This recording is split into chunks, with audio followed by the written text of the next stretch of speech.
હાલો દોસ્તો, તો આજે હું ભારત માતાનો રાષ્ટ્રીય ધ્વજ લહેરાવા જવાનો છું. અને એક છે આપણો ભગવો, જે રામ ભગવાનનો ધ્વજ છે.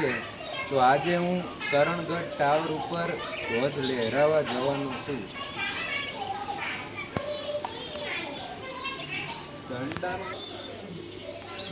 તો તમે ટાવર પણ જોઈ શકો છો. તે રહ્યો ટાવર, ત્યાં હું જવાનો છું. હા, ઘરેથી વિડીયો બનાવ્યો છે. તો ઘરેથી ધ્વજ લહેરાવા જઈ રહ્યો છું. તો ફાઇનલી તમે જોઈ શકો છો, આજે તો ટાવર ઉપર ધ્વજ લહેરાવાનો છે.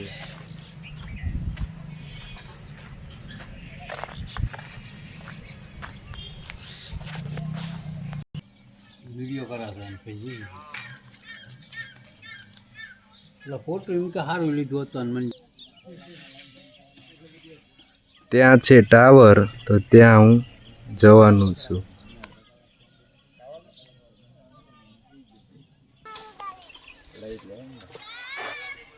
જોએ પિન્ટુ હામું જોવાનું.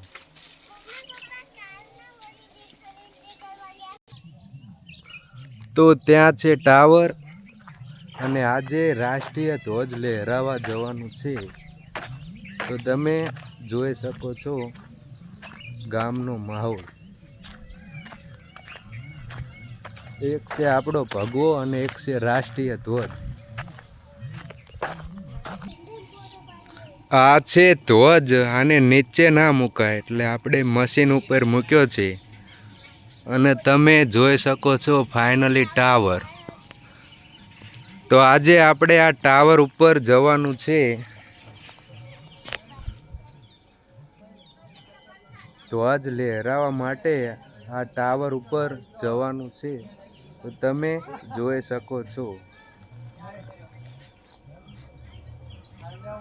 જય શ્રી રામ. આ છે રામ ભગવાનનો ઝંડો. તો તમે જોઈ શકો છો.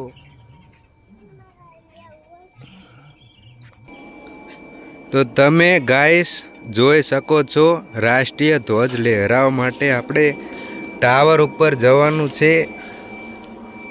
ખરેખર તો અહીંયા કાનૂની ચેતવણી પણ આપી છે કે આની ઉપર ચડવું નહીં. અને લાઇટનો કેટલો પ્રભાવ છે એ તો તમે જોઈ શકતા હશો. પણ આજે આપણે દેશ માટે થઈને ઉપર જવાનું છે.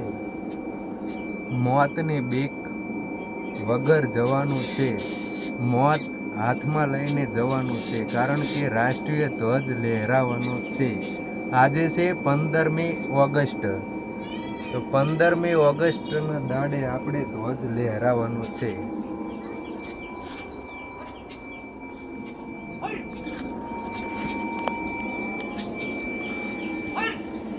અહીંયાથી નજારો તમે જોઈ શકો છો.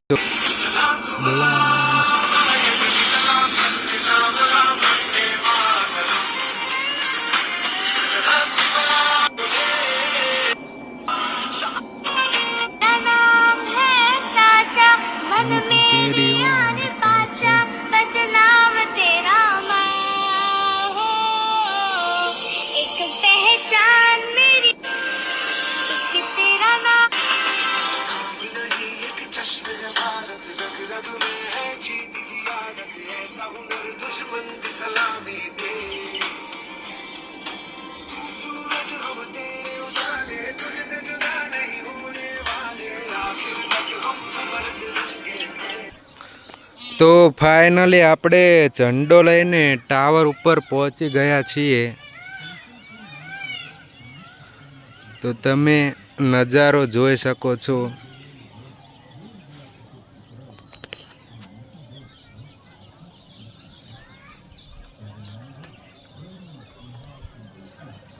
બહુ ગરમી વાળો નજારો છે.